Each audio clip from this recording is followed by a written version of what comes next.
يا نهار ابيض، إيه اللي بيحصل ده؟ ايه يا احمد في ايه؟ الحق بيقول لك في مجموعه ناس بياخدوا البني ادمين، بياخدوا كواليهم، يعني ياخدوا الكليه، البنكرياس، الحاجات دي.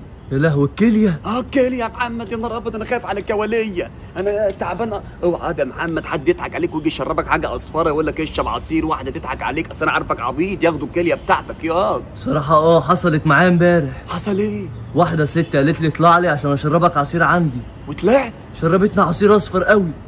وبطنك فيها حاجه وجعاك ولا حاجه؟ بطني الناحيه اليمين وجعاني قوي. يبقى خدت كليتك يا محمد، خدت كليتك الناحيه اليمين ولا الشمال؟ اليمين عندي. يبقى خدت كمان الزايده معاها يا محمد. يا لهوي يا نهار ابيض، لازم نحافظ على كوالينا، انا تعبان. ده بيقول لك الموضوع ده صعب قوي، وبيقول لك بياخدوا القرنيه يا محمد، هبقى اعور يا محمد. يا لهوي قطع غير البني ادم. ده انا اصلا، ده انا عايز اللي يتبرع لي بحاجه. تعالى يا محمد، تعالى يا محمد، وخلي بالك، خلي بالك من كواليك يا محمد. انت اتسرق منك كليه؟ اه. حافظ على التانية يا محمد لحسن تموت.